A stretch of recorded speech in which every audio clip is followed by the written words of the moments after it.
Get ready, start.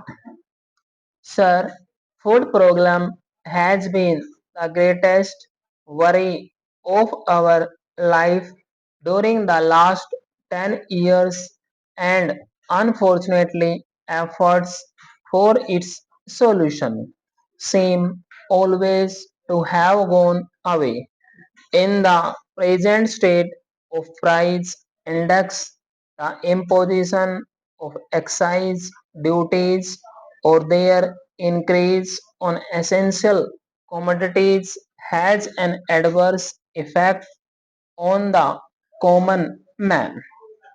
Poor taxpayers talk of the income tax evasion to the extent of several hundred crores of rupees, and they say that if the Income Tax Act were strictly and honestly administered, there would have been no need of increasing the burdens of the people of low income groups and of raising excise duties on articles which are more the needs of the poor man than of the rich classes.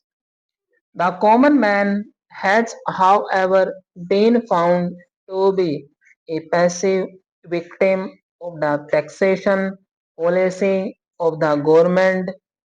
Others express their grievances in 101 different ways and demand their redress. They lodge their protests on the slightest pretext to have their burdens made lighter, but the poor taxpayer takes every encroachment on his already depleted household budget without any fuss.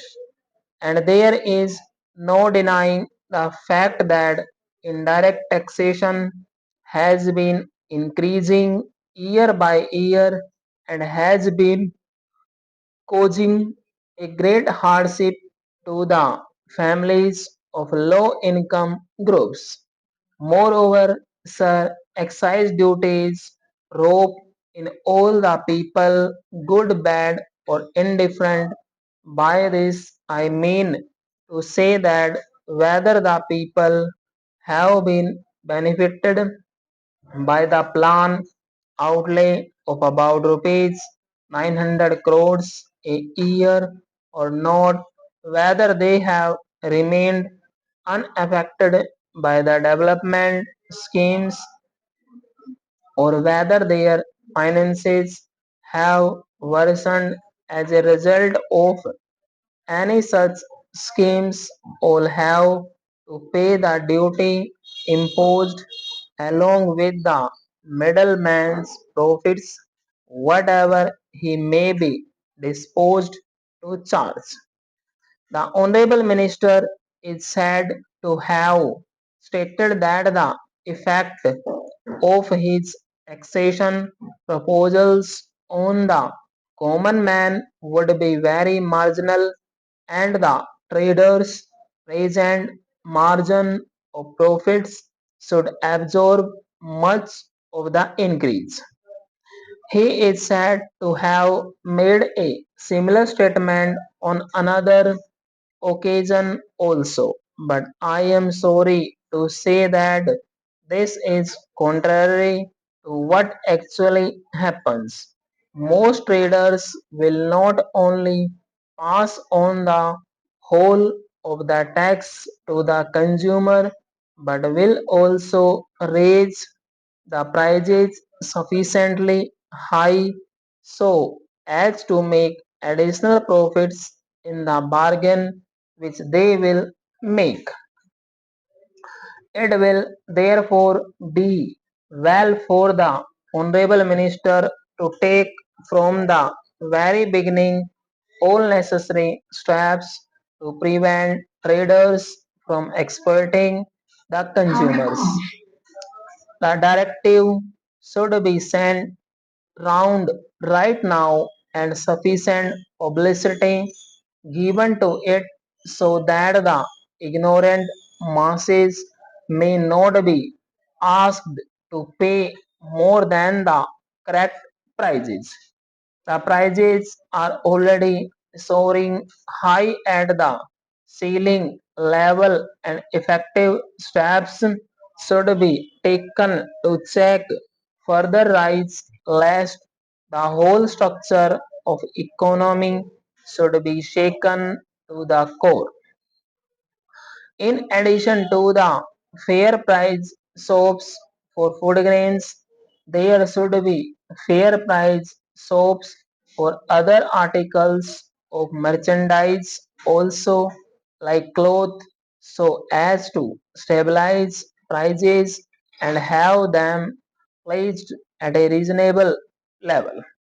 It should, however, be noted that when taxation proposals are looked at in the context of the second 5-year plan, they relate a different story. It is found that they are intended to impose an austere living on the people so as to save more for the plan.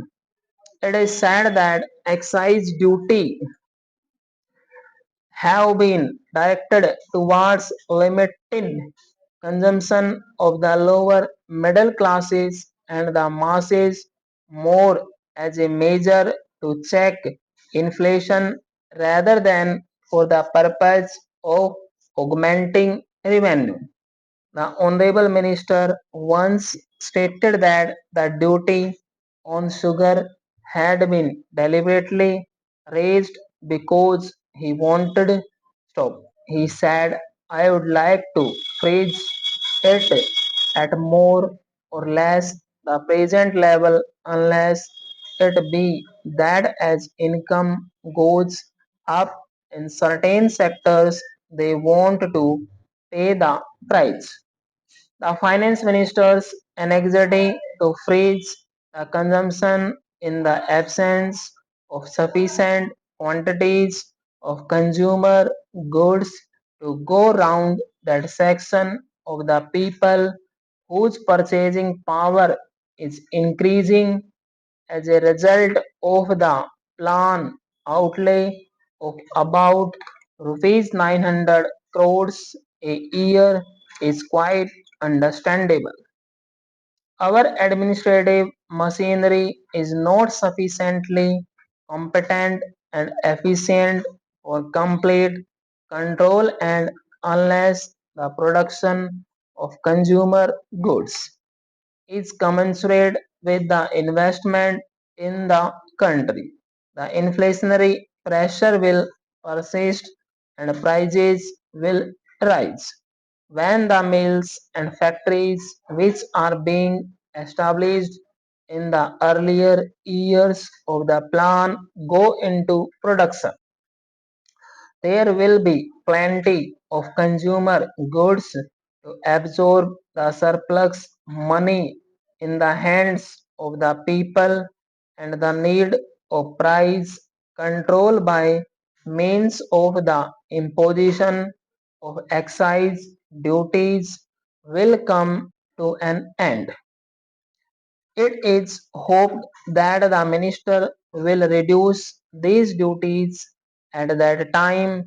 As for the implementation of the plan, nothing extraordinary had happened to make us feel nervous about the fulfillment of the targets. Stop.